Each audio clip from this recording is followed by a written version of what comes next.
Assalamualaikum warahmatullahi wabarakatuh. Izin memperkenalkan diri, nama saya Cita Yohana dengan NPM 2021020202, Prodi Hukum Tata Negara kelas D semester 4, mata kuliah Filsafat Hukum Islam dengan dosen pengampun Bapak Hervi Yogi Praditya MHI.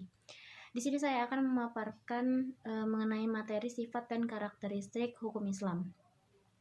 Yang pertama, sempurna. Artinya utuh atau lengkap segalanya. Kesempurnaan hukum Islam atau syariat dapat dilihat dengan diturunkannya syariat Islam dalam bentuk yang umum dan mengglobal permasalahannya, kecuali hal-hal yang bersifat langgeng.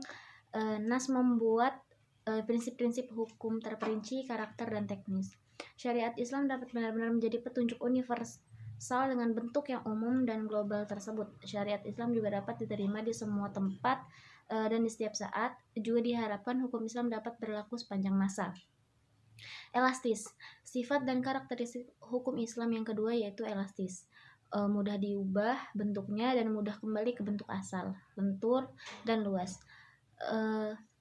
Keelastisannya mencakup di segala bidang dan bidang-bidang lainnya. Namun segala aturan yang diatur oleh hukum Islam itu tidak berarti pula menjadikan hukum Islam memiliki dogma yang kaku bentuk, keras, dan memaksa. Nas membuka peluang untuk memanfaatkan akal dan guna beristihad dan memilih cara-cara yang paling sesuai bagi pelaksanaan dan sesuai pula dengan keadaan. Yang ketiga, universal. Berarti umum atau berlaku untuk semua orang atau untuk seluruh dunia, bersifat melingkupi seluruh dunia. Ini berarti hukum Islam itu tidak dibatasi oleh lautan maupun batasan suatu negara.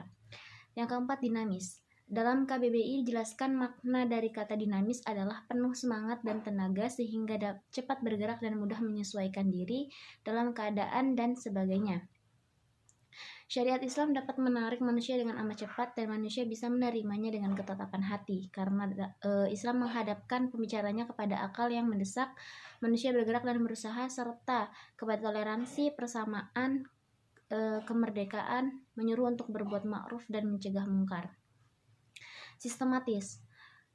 Syariat Islam bersifat sistematis, artinya ia mencerminkan sejumlah doktrinnya bertalian dan berhubungan di antara satu dengan lainnya secara logis. Kemudian hukum Islam bersifat ta'abudi dan ta'akuli. Al-Syatibi menyatakan bahwa ta'abudi adalah sesuatu di mana tujuan hukum dalam melembagakan hukum untuk membebaskan mukallaf dari perintah-perintah hawa nafsunya agar dia menjadi hamba Tuhan dan sukarela sebagaimana dia juga hamba Tuhan secara alamiah. Bersifat ta'abudi. Lebih jelasnya, ta'abudi adalah suatu bentuk ibadah yang tujuan utamanya untuk mendekati diri kepada Allah, yakni beriman kepadanya dan segala konsekuensinya berupa ibadah yang mengandung sifat ta'abudi murni. Bersifat ta'akuli. Kedua yakni ta'akuli berbentuk dalam bidang muamalah. Ta'akul ini bersifat duniawi dan maknanya dapat dipahami oleh nalar atau makulah al-makna atau rasional, maka manusia dapat melakukannya dengan bentuk nalar dan pemikiran manusia. Baiklah, itu tadi materi mengenai sifat dan karakteristik hukum Islam yang dapat saya jelaskan. Kurang lebihnya saya mohon maaf, kepada Allah saya mohon ampun. Akhirul kalam, saya akhiri. Wallahul muwaffiq ila aqwamit thoriq. Wassalamualaikum warahmatullahi wabarakatuh.